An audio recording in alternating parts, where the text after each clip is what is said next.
नमस्कार, मैं agri junction one stop shop Kotwa से अभिषेक कुमार सिंह आप सभी किसान बंधुओं के बीच आज का विषय है जेनेटिकली मॉडिफाइड क्रॉप्स।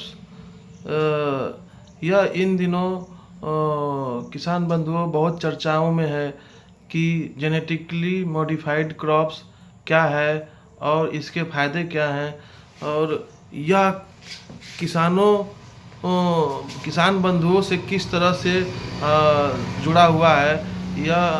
तो आज के इस विषय में हम आज इसी पर चर्चा करेंगे। जैसा कि आज कल इन दिनों अमेरिका से भारत का ट्रेड वार चल रहा है, जिसमें अमेरिका की तरफ से 25% की टैरिफ लगाई गई है। तो इस ट्रेड वार के बीच हम कहीं न कहीं यह भी एक कारण है कि अमेरिका अपने जेनेटिकली मॉडिफाइड क्रॉप्स को हमारे यहाँ भेजना चाहता है। अपने भारत के किसान एग्रीकल्चर मार्केट में वह अपने जेनेटिकली मॉडिफाइड क्रॉप्स को भेजना चाहता है। तो कहीं ना कहीं इसका प्रभाव बहुत दूरगामी और बहुत आने वाले अपने भारत के मार्केट पे बुरा असर पड़ेगा। यह कहीं ना कहीं भारत सरकार इस चीज़ को जानती है, इसलिए भी यह एक बहुत अमेरिका और भारत के रिश्तों में यह कारण बना हुआ है। कारण तो अनेकों हो सकते हैं। कारण के अगर हम देखेंगे तो कारण जो है पाकिस्तान से इंडिया का वार, जिसमें F-16 को मार गिराया गया, वह भी कारण हो सकता है। पाकिस्तान से जो भारत का युद्ध हुआ उसमें कई ऐसे चीज़ें निकल के आई जिसमें अमेरिका कहीं ना कहीं नाराज़ हुआ, और उसमें यह जो है भारत और अमेरिकी व्यापार संबंधों में इसका असर देखने को मिला। तो कारण पे हम नहीं चर्चा करेंगे, लेकिन आज हम जो चर्चा करेंगे यह भारत के किसानों से जुड़ा हुआ मुद्दा है। इसलिए आज हम अपने भारतीय मार्केट में, इंडियन मार्केट में जो जेनेटिकली मॉडिफाइड क्रॉप्स हैं वह उसके बारे में चर्चा करेंगे। जेनेटिकली मॉडिफाइड क्रॉप्स ऐसी क्रॉप होती हैं जो हम जिनका जीन परिवर्तन करके जो हम डिजाइरेबल कैरेक्टर जो क्रॉप में हम जो लेना चाहते हैं वो कहीं ना कहीं हम जेनेटिक इंजीनियरिंग टेक्निक्स के माध्यम से हम वह लेते हैं। जैसा कि आप सभी किसान बंधुओं को मालूम है, पहले से ही भारत बीटी कॉटन के रूप में जेनेटिकली मॉडिफाइड क्रॉप्स ले रहा है। तो इसका तो जैसे इसका असर होता नहीं है भारत के मार्केट में। यह बहुत पहले से चला आ रहा है, बीटी कॉटन बोया जाता है भारत के किसानों द्वारा। तो इससे तो फ़ायदा है, कहीं ना कहीं यील्ड हमारी जो पैदावार है वो बढ़ती है। बीटी कॉटन ये होता है, जिस कॉटन क्या है, बीटी कॉटन क्या है, ये जान लीजिए थोड़ा। बीटी कॉटन ये है, जैसे बैसिलस थ्यूरोजेंसिस एक नामक जो है एक जीव होता है जो हमें कॉटन में लगने वाले कीट एवं रोगों को वह जीव नियंत्रित करता है। तो उसमें यह जेनेटिक इंजीनियरिंग टेक्निक्स के माध्यम से बैसिलस थ्यूरोजेंसिस का जीन पहले से ही इंजेक्ट कर दिया गया था कॉटन में। तो उस वजह से अब जब वह कॉटन जब लगाया जाता है तो कहीं ना कहीं वह रक्षा करता है, वह जो है कॉटन के पौधों को रोग और कीटों से बचा के रखता है, बेसिलस थ्यूरिजिनेसिस नामक जीव। तो अब कहीं ना कहीं इसको हम कंज्यूम करते नहीं है, बीटी कॉटन को, उसका हम वो इंडस्ट्रीज़ में यूज करते हैं, जो कपड़ा उद्योग है उसमें यूज करते हैं, कॉटन बेस्ड इंडस्ट्रीज जितनी भी हैं उसमें हमारा बीटी कॉटन यूज होता है, कंज्यूम तो हम करते नहीं है। तो कहीं ना कहीं ये इसका जो है दुष्प्रभाव या बुरा असर नहीं पड़ता है। लेकिन वही कहीं ना कहीं अगर अमेरिका से जेनेटिकली मॉडिफाइड क्रॉप्स मुख्यतः अपना मक्का के अलावा कॉर्न है, उसके बाद मक्का है, शुगर बीट है, ऐसे 2-3 क्रॉप हैं, मस्टर्ड है, सरसों है, मस्टर्ड। तो ये सब 3-4 क्रॉप है जो अमेरिका चाहता है कि भारतीय बाज़ारों में इसकी आयात हो और इसको भेजा जाए। तो भारत सरकार का चिंता यह है कि यह क्यों भारत सरकार इसे नहीं लाना चाह रही है। इसमें किसानों का हित जुड़ा हुआ है, इसलिए भारत सरकार इस पर चिंतित है और भारत सरकार इसको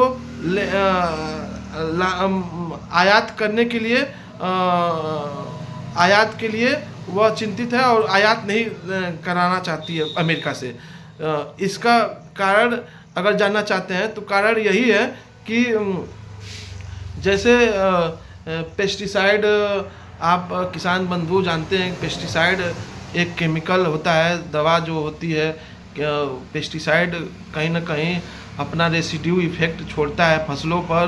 कहीं ना कहीं खाद और दवा हमें पौधों को तुरंत तो लाभ देता है, फसलों पे हमें इसका लाभ मिलता है, लेकिन यह दूरगामी इसकी घातक परिणाम निकल के आ रहे हैं। एक सर्वे के मुताबिक पता चलता है कि जो जितने भी क्रॉप है, फसलें हैं, उस पे अगर हम खाद और कीटनाशक दवाइयाँ का जो स्प्रे होता है वह कहीं ना कहीं हमारे फसलों में उसका रेसिड्यूअल इफेक्ट छोड़ जाता है, वह केमिकल, जिससे हमें अनेकों बीमारियां दिखाई देती है, जैसे बीपी, शुगर, कैंसर, डायबिटीज़, अनेक बीमारियां हैं जो हमें इस समय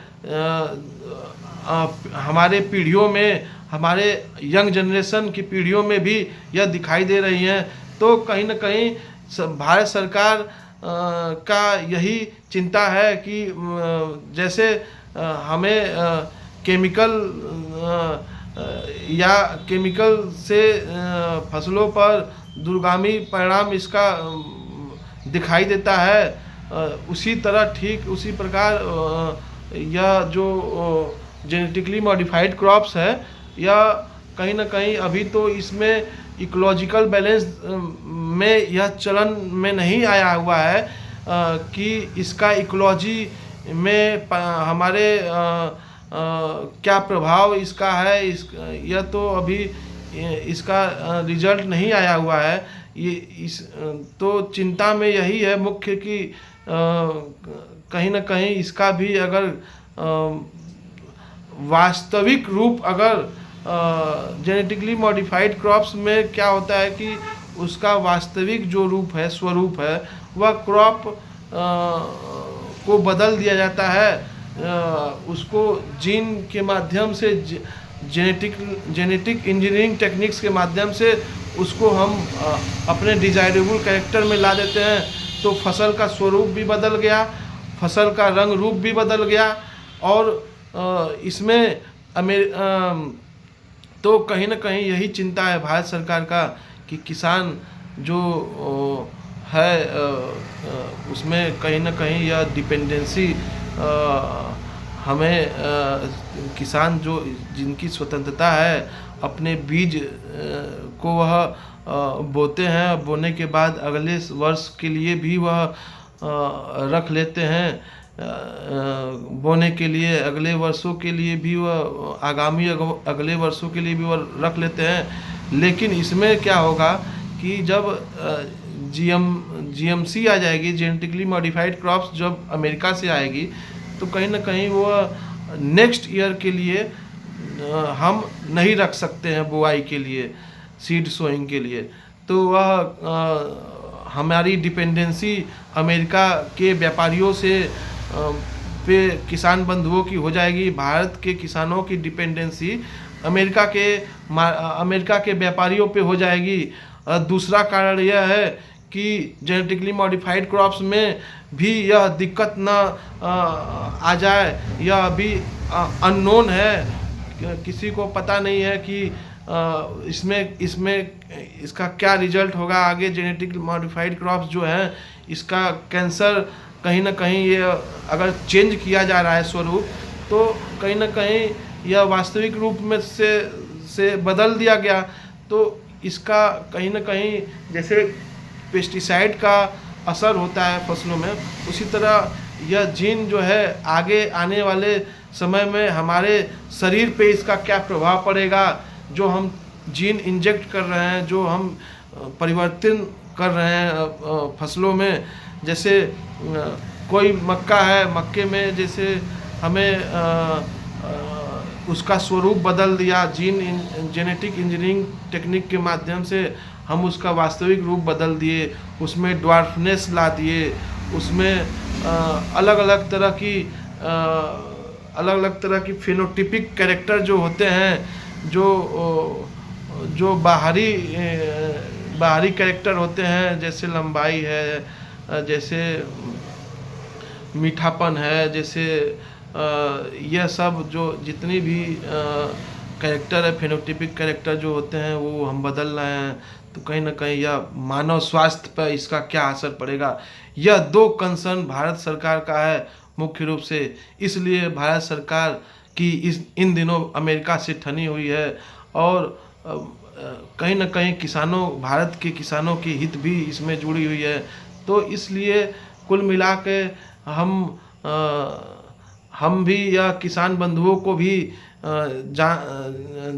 जानने का हक है कि आखिर यह जेनेटिक मॉडिफाइड क्रॉप्स क्या होता है, या इसके फ़ायदे क्या हैं और इसके नुकसान क्या है, मेरिट क्या है, डिमेरिट क्या है। जैसे कॉटन में तो हमने बहुत पहले अडॉप्ट कर लिया इसको, जेनेटिक मॉडिफाइड क्रॉप्स में कॉटन भी एक आती है, एक कॉर्न आता है, मक्का, एक जो है मस्टर्ड आती है, तो इसी तरह 3-4 क्रॉप्स हैं जो अमेरिका चाहता है कि भारत के बाज़ारों में हम भेजें, हम आयात करें।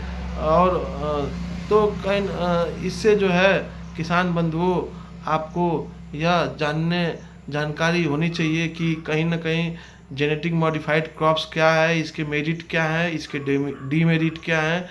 तो बीटी कॉटन में तो हम कंज्यूम करते नहीं हैं, तो उसके लिए तो हमारे लिए फ़ायदेमंद हुआ। यह बहुत पहले हमारे भारतीय बाज़ारों में आया है, बीटी कॉटन बोया जाता है।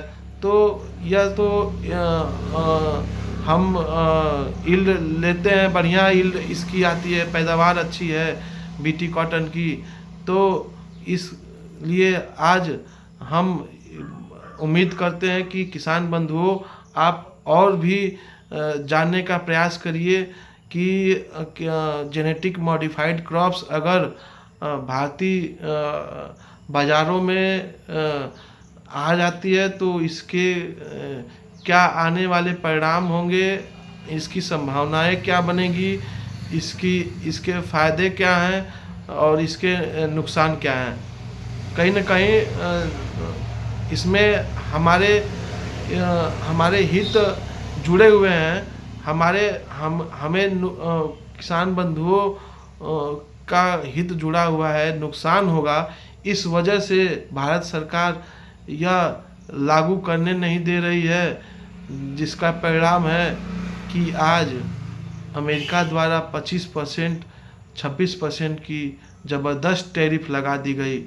और इसमें यह एक मुख्य कारण है, जेनेटिक मॉडिफाइड क्रॉप्स अमेरिका भेजना चाहता था भारतीय बाज़ारों में जो भारत सरकार यहाँ जो है अलाउ नहीं कर रही है, यहाँ के बाज़ारों के लिए दरवाजे नहीं खोल रही है भारत सरकार। इस वजह से आज अमेरिका कहीं न कहीं, वह अमेरिका जो हमेशा पाकिस्तान को मदद कहीं न कहीं देता रहता है, इस अमेरिका को क्या ही बताया जाए। आज हर एक भारतीय अपने आप को ठगा हुआ महसूस कर रहा है, क्योंकि जहां बड़े बड़े मंच सजाए जाते थे, हाउडी मोदी, हाउस द जोश के नारे लगाए जाते थे, लेकिन आज वही अमेरिका की नीतियां हमें कहीं न कहीं नाराज होने पर मजबूर कर रही है। तो वही कहा जाता है कि आज हम अपने घनिष्ठ और पुराने दोस्त पे क्यों इतना विश्वास करते हैं, क्योंकि रूस ही एक ऐसा देश था जो हमें 1971 की लड़ाई में हमारे साथ डटकर मजबूती से खड़ा रहा, और पूरी दुनिया खिलाफ हो गई, लेकिन 1971 के युद्ध में हमारे साथ रूस मजबूती से खड़ा रहा। इस वजह से भी हम आज रूस के साथ मजबूती से विश्वास रूस पर करते हैं, और रूस जो है हमारा वर्षों से, क्या सदियों से यह हमारा मजबूत दोस्त रहा है। तो आज के वीडियो के इस माध्यम से उम्मीद करता हूँ कि किसान बंधु आप जेनेटिक मॉडिफाइड क्रॉप्स कुछ हद तक जाने होंगे, और इस बारे में भी विचार करेंगे कि इसके नुकसान भी हैं। बीटी काटन के रूप में तो हम ले रहे हैं क्योंकि वह कंज्यूम नहीं करते हैं, और यदि मक्का और ये मस्टर्ड ये सब तो कंज्यूम करने वाली क्रॉप हैं, खाने वाली क्रॉप है, तो इसके कहीं ना कहीं बहुत ज़्यादा नुकसान हमें उठाना पड़ेगा। अगर यह भारतीय बाज़ारों में आ गए तो हमारे किसानों को यह तोड़ कर रख देंगे। हमारे किसान बंधु डिपेंडेंट हो जाएंगे, अधीन हो जाएंगे, अमेरिका के व्यापारियों के अधीन हो जाएंगे। अमेरिका जैसे चाहेगा वैसे करवाएगा, अपनी मनमानी करेगा। तो उम्मीद करता हूँ इस वीडियो के माध्यम से आप जाने होंगे। आज के वीडियो में बस इतना ही। धन्यवाद।